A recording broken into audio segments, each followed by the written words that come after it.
गुरुदेव भगवान की जय। प्यारे कृष्ण कन्हैया लाल की जय। श्रीमद् देवी भागवत महापुराण नवम स्कंध चल रहा है। कल 27 अध्याय हुए थे।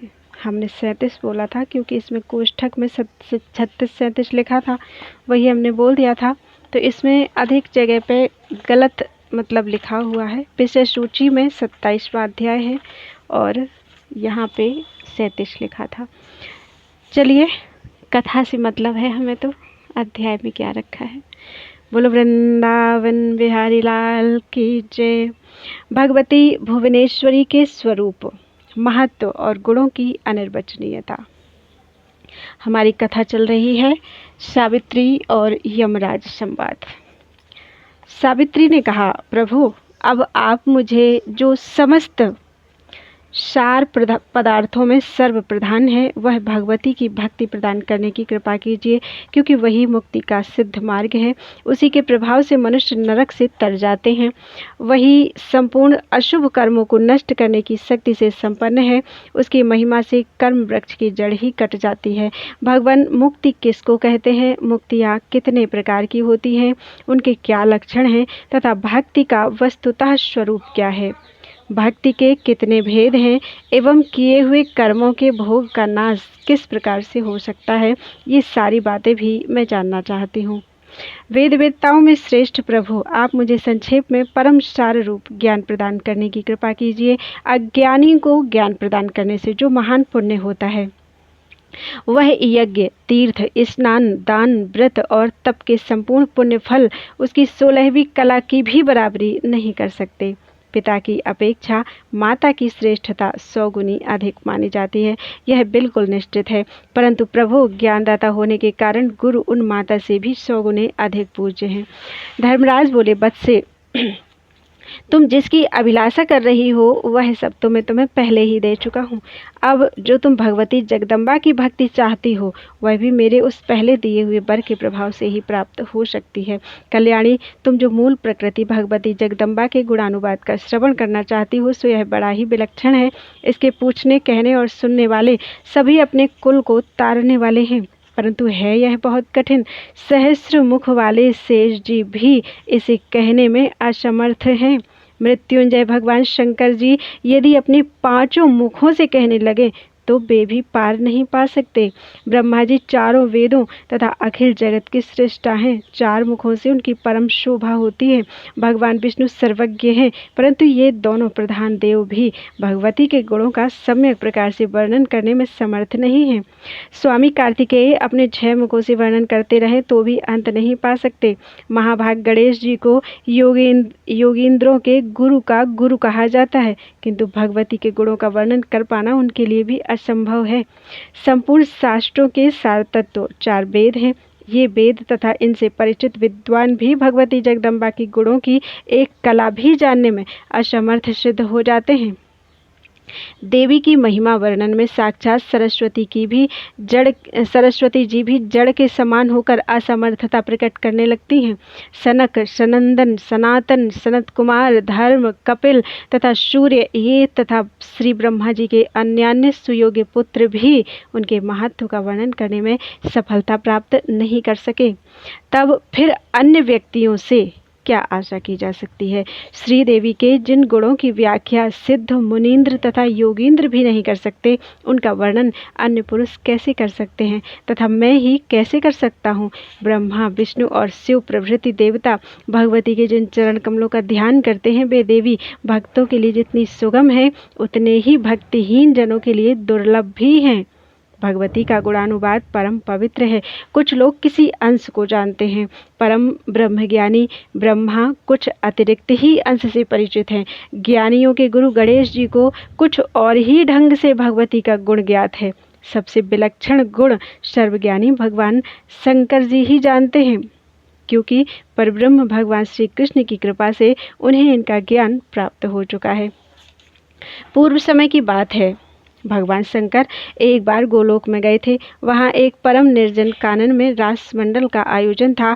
वहीं भगवान श्री कृष्ण ने शंकर जी को भगवती जगदम्बा की कुछ पवित्र गुण सुनाए थे। इसके बाद स्वयं शिवजी ने अपनी पुरी में धर्म के प्रति उनका उपदेश किया था। महाभाग सूर्य के पूछने पर धर्म ने उनके सामने इनकी व्याख्या की थी। साध्वी, मेरे पिता भगवान सूर्य तपस्या करने के पश्चात देवी की उपासना करके इस ज्ञान को कुछ प्राप्त कर सके थे। पूर्व समय में मेरे पिताजी यत्नपूर्वक मुझे यमपुरी का राज्य दे रहे थे, किंतु मैं लेना नहीं चाहता था। सुव्रते, वैराग्य हो जाने के कारण मेरे मन में तपस्या करने की बात आ रही थी। तब पिताजी ने मेरे सामने भगवती के गुणों का वर्णन किया। उस समय मैंने जो कुछ सुना था, उसी परम दुर्लभ विषय को आज मैं तुम्हें बता रहा हूँ, सुनो।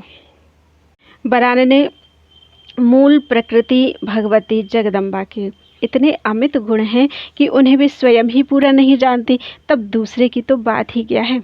जैसे आकाश अपने भीतर की सभी वस्तुओं से अनभिज्ञ रहता है, वैसे ही भगवती भी अपने समस्त गुणों से अपरिचित हैं।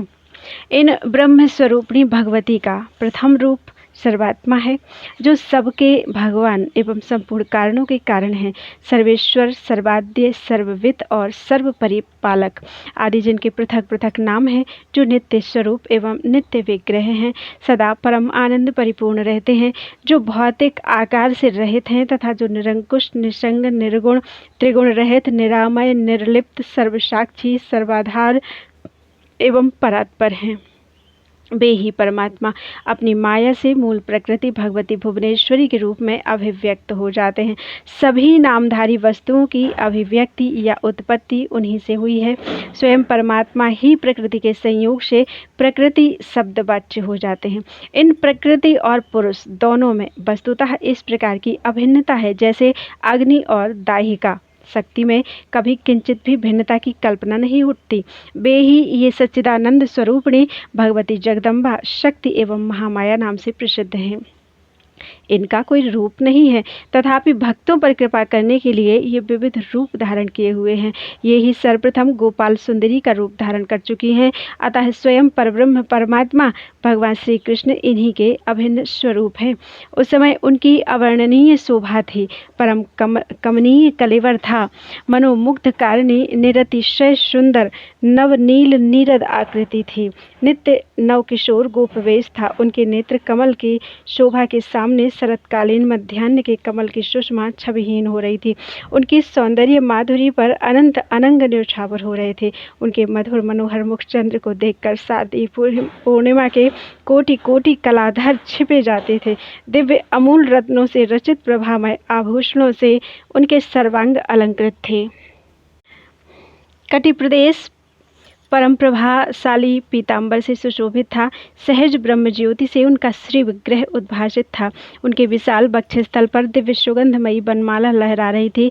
चंपा और मालती की मनोहर मालाएं घुटनों तक लटक रही थीं और स्थल पर कौस्तुभ मणि चमचमा रही थी। समस्त अंग कस्तूरी, केसर और अगर मिश्रित दिव्य चंदन से चर्चित थे। वह श्री विग्रह मनोहर दिव्य चूड़ामणि से सुशोभित था। मुख पर मनोहर मुस्कान खेल रही थी। वे दोनों हाथों में मधुर मुरली लिए उसमें सुर भर रहे थे। मनोहारिणी दिव्य लीलाओं की तो साक्षात धाम ही थे। वे परम शांत और अनंत माधुर्य से युक्त, श्री से संपन्न एवं श्री राधा रानी के परम प्रिय प्राण बल्लभ थे। रासमंडल के मध्य भाग में दिव्य रत्नमय विशद सिंहासन पर विराजमान थे। प्रेम की मूर्तिमती प्रतिमा श्री गोपांगनाएं मधुर स्मित करती हुई उनके मुख सरोज की ओर निर्निमेष नेत्रों से निहार रही थी। उनके अंग अंग से रससुधा माधुरी का प्रवाह बह रहा था। वे श्री कृष्ण सभी के एकमात्र महेश्वर हैं। जगतधाता ब्रह्मा उन्हीं का भय मानकर सृष्टि का विधान तथा कर्मानुसार संपूर्ण कर्मों का उल्लेखन करते हैं। उन्हीं के आज्ञानुसार देवता सबको तपस्याओं तथा कर्मों का फल देते हैं। उन्हीं के आदेश से भगवान विष्णु को सबका रक्षक माना गया है। वे उन्हीं का अनुशासन पाकर निरंतर रक्षा के कार्य में तत्पर रहते हैं। उनसे भीत रहने वाले कालाग्नि रुद्र द्वारा अखिल जगत का संहार होता है। जो ज्ञानियों के गुरु एवं मृत्युंजय नाम से प्रसिद्ध भगवान शिव हैं, वे भी उन्हीं को जानने से ज्ञानवान योगी प्रभु परम आनंद से संपन्न तथा भक्ति एवं वैराग्य से संयुक्त हैं।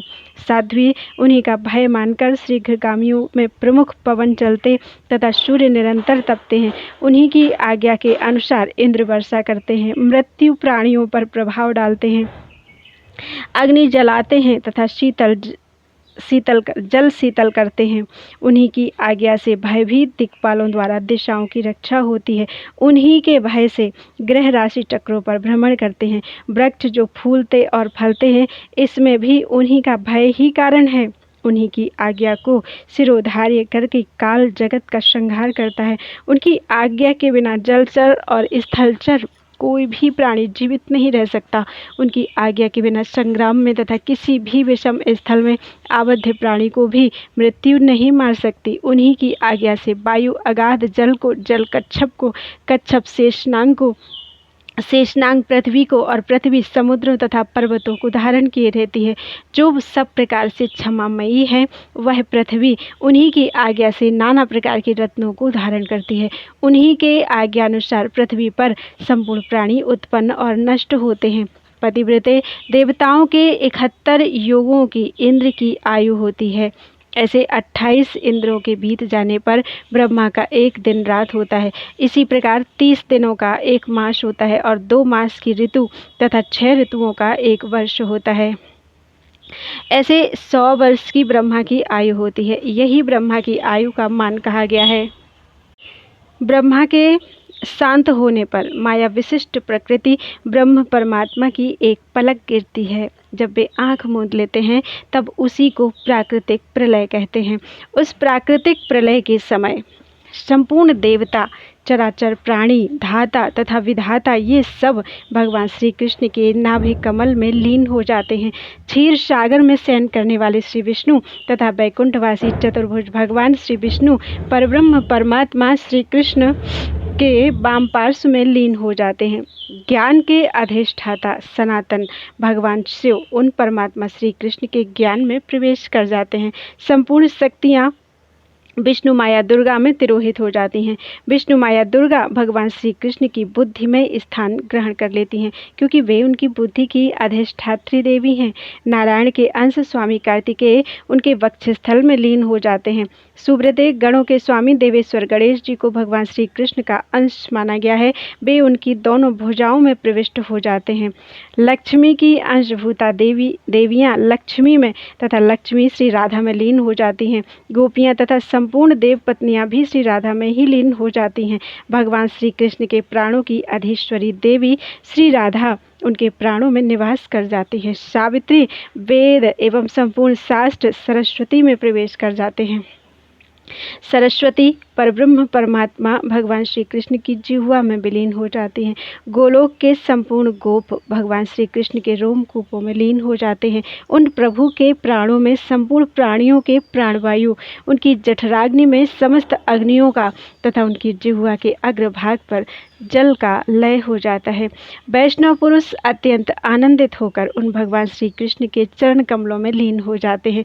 सार के भी सार भक्ति रूपी रसमय अमृत को पीने वाले भक्त महान पुरुष भगवान श्री कृष्ण में लीन हो जाते हैं, क्योंकि वे उन्हीं के अंश हैं। महाविराट पुरुष उन्हें कहा जाता है जिनके रोमकूपों में संपूर्ण विश्व स्थान पाता है, जिनके आँख मीचने पर प्राकृत प्रलय हो जाती है तथा जिनके शयन करने के पश्चात पुनः सृष्टि का कार्य आरंभ हो जाता है। ब्रह्मा के 100 वर्ष व्यतीत हो जाने पर सृष्टि का सूत्र लय होता है। सुब्रते, ब्रह्मा की सृष्टि और प्रलय की कोई संख्या ही नहीं है। जैसे पृथ्वी के रजः कण की गणना नहीं की जा सकती। जिन सर्वांतरात्मा प्रभु के पलक मारने पर प्रलय तथा शयन करने के पश्चात जिनकी इच्छा से पुनः सृष्टि होती है, वे परब्रह्म भगवान श्री कृष्ण प्रलय काल उपस्थित होने पर उन मूल प्रकृति परात्पर स्वरूपा शक्ति में मिलकर एक हो जाते हैं। उस समय एक पराशक्ति ही रह जाती है, उसी को निर्गुण कहते हैं। उसी के विषय में वेद के ज्ञाता विद्वानों का कथन है कि सदैव वेदमग्र आसीत, सदैवेदमग्र आसीत, अर्थात वे ही ये पुरुष हैं जो सर्वप्रथम विराजमान हैं।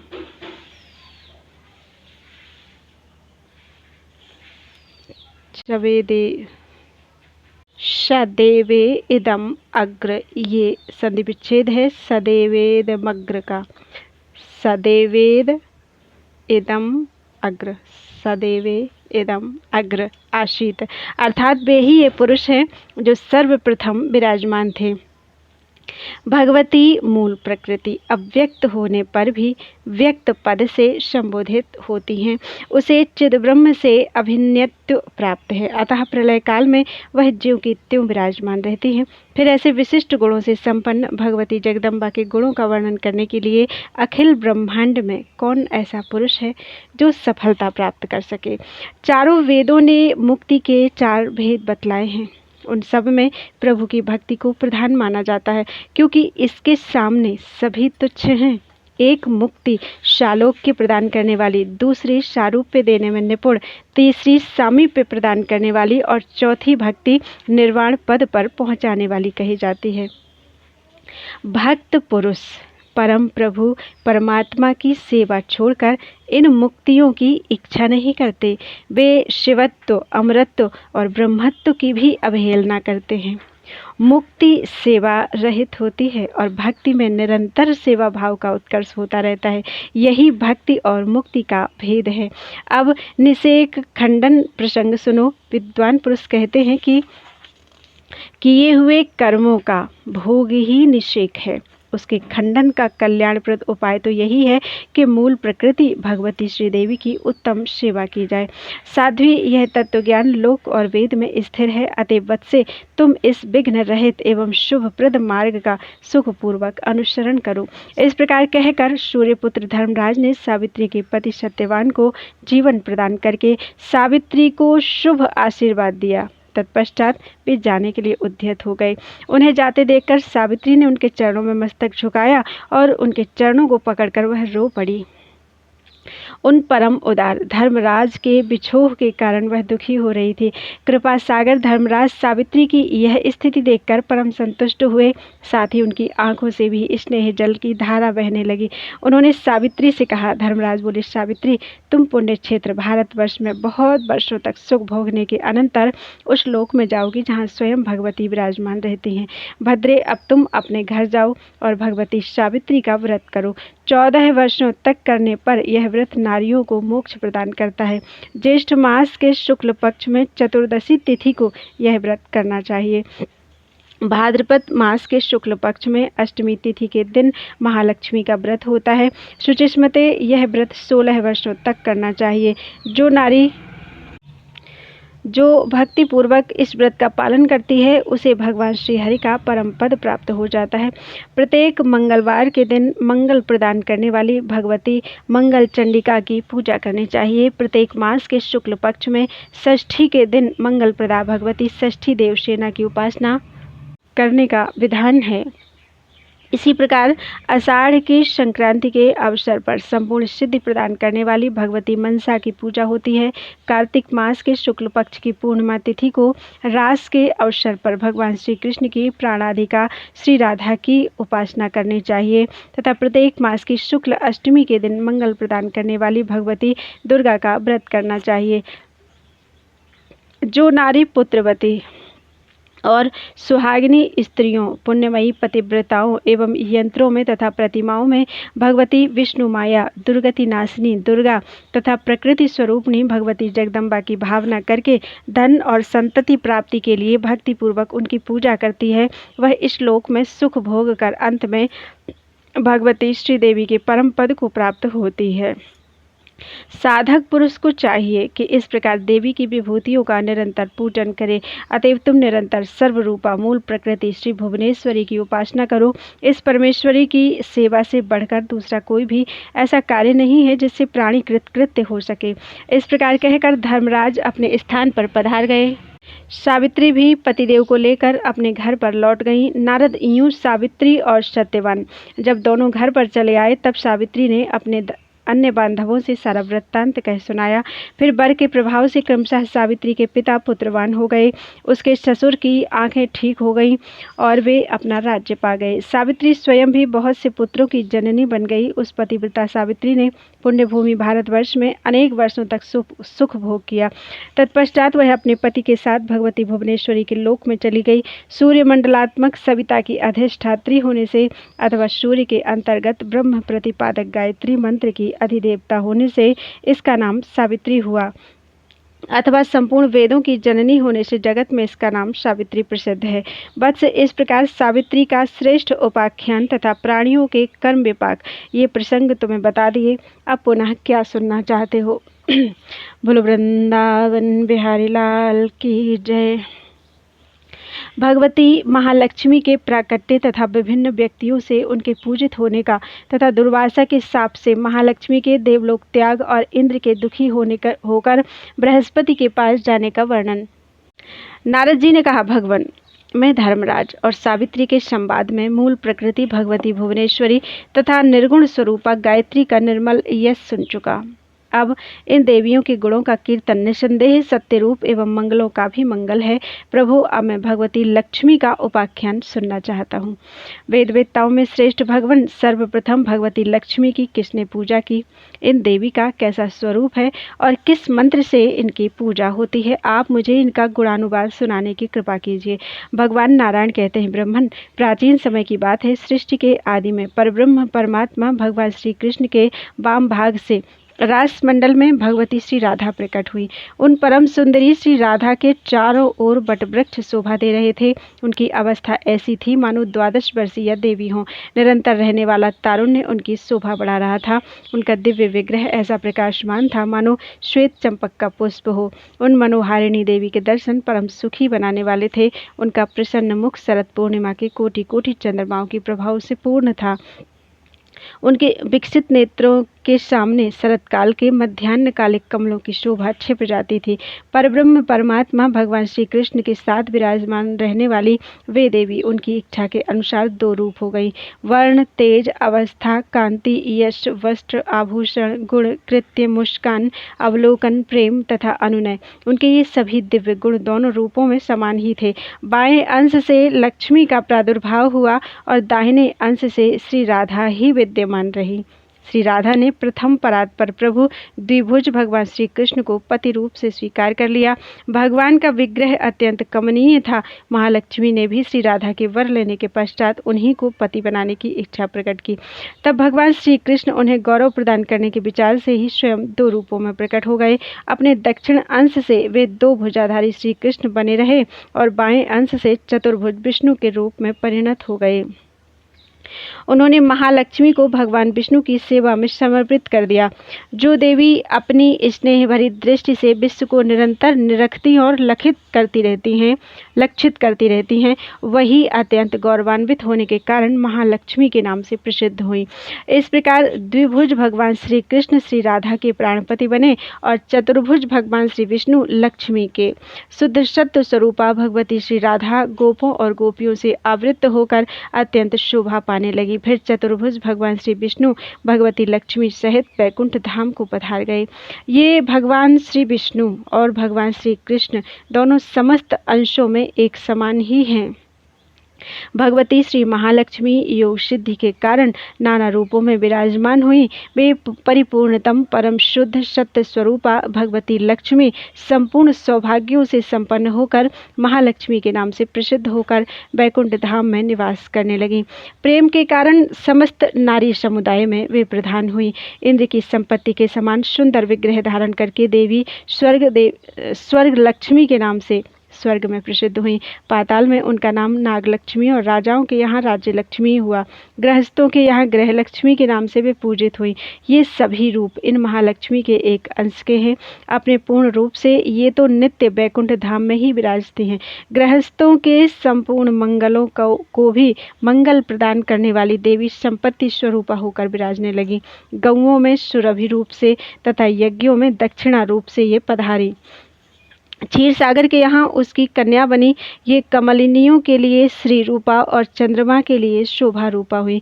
इन्हीं की कृपा से सूर्यमंडल शोभा पाने लगा। भूषण, रत्न, फल, जल, राजा, रानी, दिव्य नारी, ग्रह, संपूर्ण धान्य, वस्त्र, पवित्र स्थान, देवताओं की प्रतिमा, मंगल कलश, माणिक्य मोतियों की सुंदर मालाएं, बहुमूल्य हीरे, चंदन वृक्षों की सुरम्य शाखा तथा नूतन मेघ, इन सभी वस्तुओं में भगवती श्री लक्ष्मी का अंश विराजमान है। मुने, सर्वप्रथम भगवान नारायण ने वैकुंठ धाम में इनका महालक्ष्मी की पूजा की। दूसरी बार ब्रह्मा जी ने भक्तिपूर्वक इनका अर्चन किया। तृतीय श्रेणी के उपासक भगवान श्री शिव हैं। भगवान विष्णु ने क्षीर सागर में इनकी पूजा की। तदनंतर स्वयंभुव, मनु, मानवेंद्र, ऋषिश्वर, मुनीश्वर, सभ्य, गृहस्थ इन लोगों ने जगत में इन महालक्ष्मी की उपासना की है। गंधर्वों और नागों ने पाताल लोक में इनका पूजन किया है। भाद्रपद मास की शुक्ल अष्टमी के शुभ अवसर पर ब्रह्मा द्वारा ये सुपूजित हुई हैं। नारद भाद्र मास के शुक्ल पक्ष में पूरे पक्ष तक त्रिलोकी में इनकी भक्ति पूर्वक पूजा होती रही। चैत्र पौष तथा भाद्र मास के पवित्र मंगलवार को इनकी पूजा का महोत्सव होने लगा। श्री विष्णु से सुपूजित होने के कारण त्रिलोकी में सब लोगों ने बड़े भक्ति भाव के साथ इनकी उपासना की। वर्ष के अंत में पौष की संक्रांति के अवसर पर मध्याह्न काल में मनु ने मंगल कलश पर इनकी प्रतिमा का आवाहन करके इनकी पूजा की। तत्पश्चात वे महादेवी तीनों लोगों की नित्य पूज्य हो गई। इंद्र इनके उपासक बने। राजा मंगल ने मंगला के रूप में इनकी उपासना की। तदनंतर राजा केदार, नील, बल, सुबल, ध्रुव, उत्तानपाद, शक्र, बलि, कश्यप, दक्ष, कर्दम, विवस्वान, प्रियव्रत, चंद्रमा, कुबेर, वायु, यम, अग्नि और वरुण ने इनकी उपासना की। इस प्रकार ये भगवती महालक्ष्मी सर्वत्र सब लोगों से सदा सुपूजित हुई हैं। ये संपूर्ण ऐश्वर्यों की अधिष्ठात्री देवी हैं। इन्हें समस्त संपत्तियों का साक्षात विग्रह कहा गया है। नारद जी ने पूछा, भगवान श्री महालक्ष्मी भगवान नारायण की प्रिया होकर सदा बैकुंठ में विराजती हैं। उन सनातनी देवी को बैकुंठ की अधिष्ठात्री देवी कहा गया है। पूर्व काल में भगवान नारायण की बात सत्य करने के लिए इन देवी ने पृथ्वी पर आकर समुद्र की कन्या होने का प्रस्ताव स्वीकार कर लिया था। सो ये समुद्र की कन्या कैसे बनी, मुझे स्पष्ट रूप से यह प्रसंग सुनाने की कृपा करें। भगवान नारायण ने कहा, नारद, पूर्व समय की बात है। दुर्वासा के शाप से भगवती श्री इंद्र के पास चली गई। ऐसी स्थिति में देव समुदाय मृत्यु लोक में भटकने लगा। लक्ष्मी ने स्वर्ग का त्याग करके कुपित होकर दुख के साथ वैकुंठ के लिए प्रस्थान कर दिया। नारद, वे वहां गईं और महालक्ष्मी में अपने रूप का संवरण कर दिया। उस समय संपूर्ण देवताओं के शोक की सीमा नहीं रही। वे परम दुखी होकर भगवान ब्रह्मा की सभा में गए। वहां जाकर ब्रह्मा को अपना अगुआ बनाया और सब बैकुंठ पधारे। वहां भगवान नारायण विराजमान थे। अत्यंत दैन्य भाव प्रकट करते हुए देवताओं ने उनकी शरण ग्रहण की। वस्तुतः देवता बहुत दुखी थे। उनके कंठ, ओठ और तालु सूख गए थे। तब पुराण पुरुष भगवान श्रीहरि की आज्ञा मानकर वे सर्व संपत्ति स्वरूपा लक्ष्मी अपनी कला से समुद्र की कन्या हुई। देवताओं और दैत्यों ने मिलकर क्षीर सागर का मंथन किया था। उससे महालक्ष्मी का प्रादुर्भाव हुआ। भगवान विष्णु ने उनका साक्षात्कार किया। उस अवसर पर उन प्रसन्न बदना देवी ने देवताओं को वर दिया और क्षीर सागर में शयन करने वाले भगवान विष्णु को वरमाला अर्पण कर वे स्वयं उन्हीं के पास चली गई। नारद, उनकी कृपा से देवताओं को असुरों के हाथ में गया हुआ राज्य पुनः प्राप्त हो गया।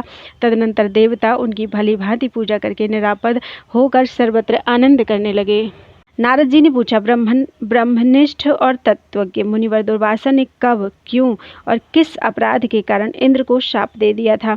देवताओं ने किस रूप से समुद्र का मंथन किया? किस स्तोत्र से प्रसन्न होकर देवी ने इंद्र को साक्षात दर्शन दिए? प्रभु, इंद्र और दुर्वासा में किस प्रकार का संवाद हुआ था? यह सब बताने की कृपा करें। भगवान नारायण कहते हैं, नारद, प्राचीन काल की बात है। मुनिवर दुर्वासा जी बैकुंठ से कैलाश के शिखर पर जा रहे थे। इंद्र ने उन्हें देखा। मुनिवर का शरीर ब्रह्म तेज से प्रदीप्त हो रहा था। वे ऐसे जान पड़ते थे मानो ग्रीष्म काल के मध्याह्न कालिक सूर्य की सहस्रों प्रभाओं से संपन्न हो। उनकी अत्यंत स्वच्छ जटाएं तपाई हुए सुवर्ण के समान चमक रही थी। वे श्वेत वर्ण का यज्ञोपवीत धारण किए हुए थे तथा उनके हाथों में मृग चर्म दंड कमंडल शोभा पा रहे थे। उनके ललाट पर महान उज्ज्वल तिलक चंद्रमा के सदृश जान पड़ता था। वेद वेदांग के पारगामी असंख्य शिष्य उनके साथ विद्यमान थे। उन्हें देखकर इंद्र ने मस्तक झुकाकर प्रणाम किया। उनके शिष्यों को भी भक्तिपूर्वक प्रसन्नता के साथ इंद्र ने संतुष्ट किया। तब शिष्यों सहित मुनिवर दुर्वासा ने इंद्र को शुभ आशीर्वाद दिया। साथ ही भगवान विष्णु द्वारा प्राप्त परम मनोहर पारिजात पुष्प भी उन्हें समर्पित किए। राजश्री के गर्भ में गर्भित इंद्र ने जरा, मृत्यु एवं शोक का विनाश करने वाले तथा मोक्षदायी उस पुष्प को लेकर अपने ऐरावत हाथी के मस्तक पर रख दिया। उस पुष्प का स्पर्श होते ही रूप, गुण, तेज और अवस्था इन सब से संपन्न होकर ऐरावत सहसा भगवान विष्णु के समान हो गया। फिर तो इंद्र को छोड़कर वह घोर वन में चला गया। मुने उस समय इंद्र तेज से युक्त उस ऐरावत पर शासन नहीं कर सके। इंद्र ने इस दिव्य पुष्प का परित्याग कर तिरस्कार किया है। यह जानकर मुनिवर दुर्वासा के रोष की सीमा नहीं रही। उन्होंने क्रोध में भरकर शाप देते हुए कहा।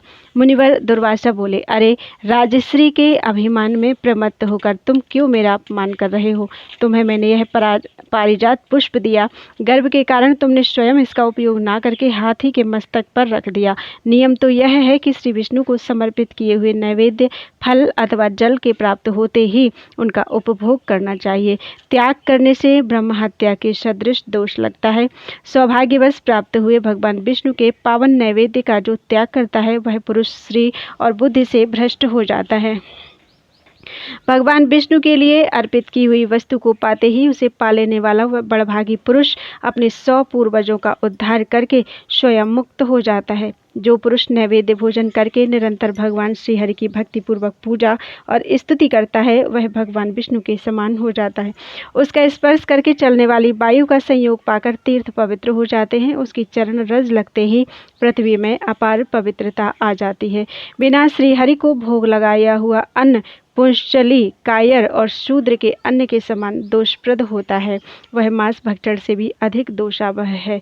शिवलिंग के लिए अर्पण किया हुआ अन्न तथा शूद्रयाजी, देवल, कन्या विक्रयी और योनिजीवी का अन्न, उच्छिष्ट, बासी, सबके भोजन करने पर बचा हुआ अन्न, शूद्रापति एवं वृषवाही, अदीक्षित, शब्दाही, सौदाही, अगम्यागामी, मित्रद्रोही, विश्वासघाती, कृतघ्न, मिथ्याभासी ब्राह्मणों का अन्न अत्यंत दूषित समझा जाता है।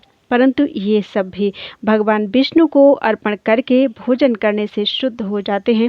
यदि चांडाल भी भगवान विष्णु की उपासना करता है तो उसमें करोड़ों मनुष्यों का उद्धार करने की शक्ति आ जाती है।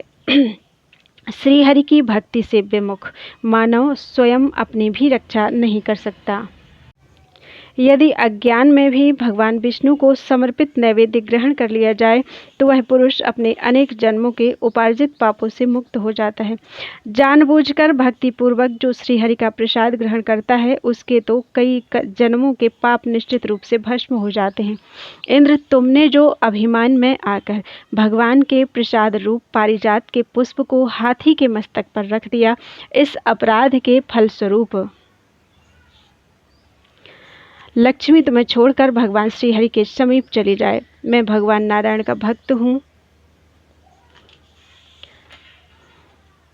मुझे देवताओं तथा ब्रह्मा से भी किंचित भी भय नहीं है।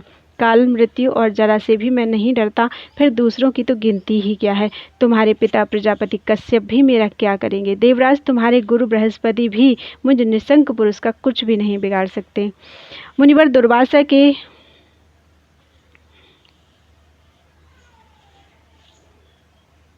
देखो, यह पुष्प जिसके मस्तक पर है उसी की पूजा श्रेष्ठ मानी जाती है। मुनिवर दुर्वासा के ये वचन सुनकर देवराज इंद्र ने उनके चरण पकड़ लिए। भय के कारण उनके मन में घबराहट छा गई। शोकातुर होकर उच्च स्वर से रोते हुए वे मुनि से कहने लगे। इंद्र ने कहा, प्रभु, आपने मुझे माया नाशक यह शाप देकर बहुत ही उचित किया है। अब मैं गई हुई संपत्ति की याचना नहीं करता। आप मुझे कुछ ज्ञानोपदेश करने की कृपा कीजिए। ऐश्वर्य तो विपत्तियों का बीज है, उससे ज्ञान ढक जाता है। इसी से इसको मुक्ति मार्ग का कुठार कहा जाता है। इसके कारण भक्ति में पद पद पर बाधा उपस्थित हुआ करती है। मुनि बोले, देवराज, संपत्ति जन्म, मृत्यु, जरा, शोक और राग के बीज का उत्तम अंकुर है। इसके प्रभाव से अंधा हुआ मानव मुक्ति के मार्ग को नहीं देख सकता। इंद्र, जो मूढ़ मानव संपत्ति से प्रमत्त हो गया है उसी को मदिरा से मत्त भी समझना चाहिए। उसे ही बांधवजन बंधु कहकर घेरे रहते हैं। वैभव मत, विषयांध, विहुवल, महाकामी और राजसिक व्यक्ति में सत्व मार्ग का अवलोकन करने की योग्यता नहीं रह जाती। विषयांध भी 2 प्रकार के बताए गए हैं, राजस और तामस। जिसमें शास्त्र का ज्ञान नहीं है वह तामस कहलाता है और शास्त्रज्ञ राजस कहलाता है। सुरश्रेष्ठ शास्त्र 2 प्रकार के मार्ग दिखलाते हैं, एक प्रवृत्ति बीज और दूसरा निवृत्ति बीज। पहला जो प्रवृत्ति मार्ग है उसके भीतर दुख ही दुख भरे हैं, परंतु प्राणी उसी पर स्वच्छंद प्रसन्नता पूर्वक तथा सर्वदा निर्विरोध होकर उसी प्रकार पैर रखते हैं जैसे मधु का लोभी भौरा सुख मानकर क्लेश के साथ पुष्पों पर आ गिरता है। यह प्रवृत्ति मार्ग जन्म, मृत्यु, जरा और नाश के परिणाम का मूल कारण है। प्राणी प्रसन्नतापूर्वक अनेक जन्मों तक अपने विहित कर्म के परिणाम स्वरूप नाना प्रकार की योनियों में क्रमशः भ्रमण करने के पश्चात भगवान की कृपा से मानव होकर सत्संग का सुअवसर प्राप्त करता है। सत्संग संसार रूपी अपार सागर को पार करने के लिए परम साधन तथा तत्व को प्रकाशित करने के लिए प्रज्वलित दीपक है। सैकड़ों और सहस्रों में कोई विरला ही साधु पुरुष उसके प्रकाश से मुक्ति मार्ग का अवलोकन कर सकता है। तब बंधन को तोड़ने के लिए उसके हृदय में यत्न करने की भावना उत्पन्न होती है। जब अनेक जन्मों के पुण्य एवं तपस्या और उपवास सहायक होते हैं, तब प्राणी को मुक्ति मार्ग की उपलब्धि होती है। यह मार्ग निर्विघ्न और परम सुखद है। पुरंदर, तुम जो यह विषय पूछ रहे हो उसे मैं गुरु के मुख से सुन चुका हूँ। ब्रह्मन मुनिवर दुर्वासा का यह वचन सुनकर देवराज इंद्र बीत राग हो गए। प्रतिदिन उनके हृदय में वैराग्य की भावना बढ़ने लगी। मुनि के स्थान से चलकर वे अपने भवन पर पहुँचे। उस समय उन्होंने देखा उनकी अमरावतीपुरी दैत्यों और असुरों से भली भांति भरी हुई है। उस पुरी में रहने वाले सब देवता भय से व्याकुल हैं। सारी परिस्थिति विषम दृष्टिगोचर हो रही थी। कहीं किसी के भाई बंधु नहीं थे, ये तो कहीं किसी के माता पिता और स्त्री ने ही उसका साथ छोड़ दिया था। वहाँ अत्यंत खलबली मची हुई थी। सभी ओर शत्रु ही शत्रु दिखाई देते थे। ऐसी स्थिति देखकर देवराज इंद्र बृहस्पति के पास चले गए। उस समय शक्तिशाली बृहस्पति जी मंदाकिनी के तट पर विराजमान होकर परब्रह्म परमात्मा का ध्यान करते हुए देवराज इंद्र के दृष्टिगोचर हुए। फिर देखा तो वे गंगा के जल में पूर्वाभिमुख खड़े होकर सूर्य का अभिवादन कर रहे थे। उनके नेत्रों में हर्ष के आंसू भरे थे। उनका शरीर पुलकित था। वे अत्यंत आनंदित थे। वे परम श्रेष्ठ, गांभीर्य संपन्न, धर्मात्मा, श्रेष्ठ पुरुषों से सेवित, बंधु वर्ग में आदरणीय, भ्रात समुदाय में ज्येष्ठ तथा देव शत्रुओं के लिए अनिष्टकारी गुरुवर बृहस्पति जी मंत्र का जप कर रहे थे। देवराज एक पहर तक उन्हें देखते रह गए। तत्पश्चात उन्हें ध्यान से उपरत देखकर प्रणाम किया। फिर वे गुरुदेव के चरण कमलों में मस्तक झुकाकर उच्च स्वर से रोने लगे। तदनंतर दुर्वासा जी के द्वारा दिए गए शाप के संबंध की सारी बातें इंद्र ने बृहस्पति जी को बताई। इंद्र की सारी बातें सुनकर परम बुद्धिमान एवं वक्ताओं में श्रेष्ठ बृहस्पति जी ने इस प्रकार कहा। बृहस्पति जी बोले, सुरश्रेष्ठ, मैं सब कुछ सुन चुका हूँ। तुम विषाद मत करो, मेरी बात सुनो। नीतिज्ञ पुरुष विपत्ति के अवसर पर कभी भी घबराता नहीं है, क्योंकि यह विपत्ति और संपत्ति श्रम साध्य है। इसे नश्वर कहा जाता है। यह संपत्ति और विपत्ति अपने ही पूर्व जन्म में किए हुए कर्म का फल है। उसी के अधीन होकर स्वयं कर्ता फल भोगता है। प्रायः संपूर्ण प्राणियों के लिए प्रत्येक जन्म में यही शाश्वत नियम है। चक्र की भांति यह सदा घूमता रहता है। फिर इस विषय में चिंता किस बात की? शुभ हो अथवा अशुभ, जिस किसी प्रकार से अपने कर्म फल को भोगने के लिए ही पुरुष शरीर प्राप्त करता है। करोड़ों कल्प क्यों ना बीत जाएं, किंतु बिना भोग किए कर्म का अंत नहीं होता। अतएव शुभ अशुभ कर्म का फल भोगना अनिवार्य है। इस प्रकार की बातें परमात्मा भगवान श्री कृष्ण ने ब्रह्मा जी को संबोधित करके सामवेद की शाखा में स्पष्ट की हैं। किए हुए संपूर्ण कर्मों का भोग शेष रह जाने पर कर्मानुसार प्राणियों का भारतवर्ष में अथवा कहीं अन्यत्र जन्म होता है। करोड़ों जन्मों के किए हुए कर्म प्राणी के पीछे लगे रहते हैं। पुरंदर, छाया की भांति वे बिना भोगे अलग नहीं होते। काल, देश और पात्र के भेद से कर्मों में न्यूनाधिकता हुआ करती है। जिस प्रकार कुशल कुंभकार दंड, चक्र, शराब और भ्रमण के द्वारा क्रमशः मिट्टी के सुंदर घट का निर्माण कर लेता है, उसी प्रकार विधाता कर्म सूत्र से प्राणियों को फल प्रदान करते हैं। अतः देवराज, जिनकी आज्ञा से इस जगत की सृष्टि हुई है, उन भगवान नारायण की तुम उपासना करो। वे प्रभु त्रिलोकी में विधाता के विधाता, रक्षक के रक्षक, सृष्टा के भी सृष्टा हैं और संघर्ता के भी संघर्ता हैं तथा काल के भी काल हैं। जो पुरुष महान विपत्ति के अवसर पर उन भगवान मधुसूदन का स्मरण करता है, उसके लिए उस विपत्ति में भी संपत्ति की ही भावना उत्पन्न हो जाती है। ऐसा भगवान शंकर ने आदेश दिया है। नारद इस प्रकार कहकर तत्वज्ञानी बृहस्पति जी ने देवराज इंद्र को हृदय से लगा लिया और शुभ आशीर्वाद देकर उन्हें पूर्ण रूप से सारी बातें समझा दी। बोलो वृंदावन बिहारी लाल की जय।